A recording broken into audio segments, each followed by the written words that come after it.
For perspective, we spoke with Aseem Prakash. He's an environmental policy professor from the University of Washington, Seattle. I asked him about concerns that the pipeline could desecrate sacred sites as well as burial grounds. Pipeline protesters or water protectors have got two concerns. One is about water pollution, because the pipeline has been rerouted. It was initially supposed to be north of Bismarck, but then there were concerns raised about possible pollution to the water source of Bismarck, so it was rerouted. So now, if the pipeline were to leak in the new route, it possibly contaminate water that the Standing Rock Sioux get. So that's concern one about water pollution. The second is the pipeline is going to go through some private land. It's not land owned by the Standing Rock Sioux, it's private land. But this land has historical and cultural significance for the Sioux tribe. And they are claiming, based on historical evidence, that they have graveyards and their ancestors are buried here.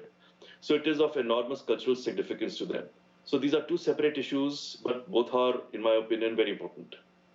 And then you see this fight kind of boil down to two separate camps, one of individual power, corporate power. Is it a fair fight?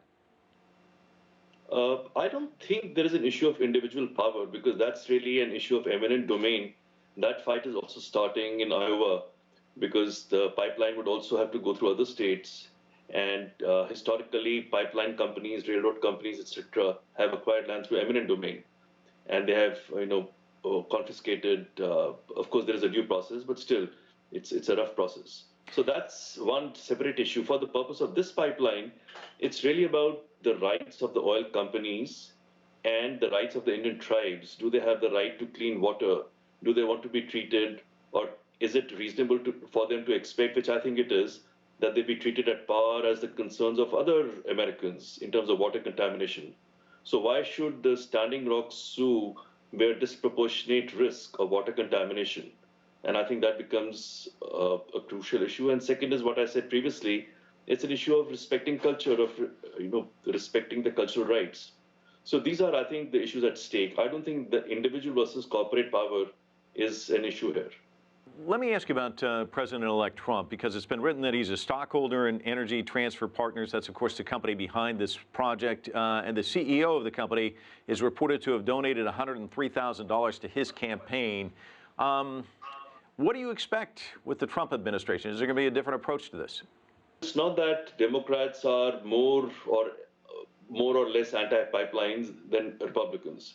So we have to be very clear on that. Second, an important constituency of the Democratic Party is organized labor, Teamsters and AFL-CIO. And both these important pillars of organized labor support pipelines. So I don't think there is much ideological difference. The issue arises that environmentalists are an important constituency for the Democratic Party.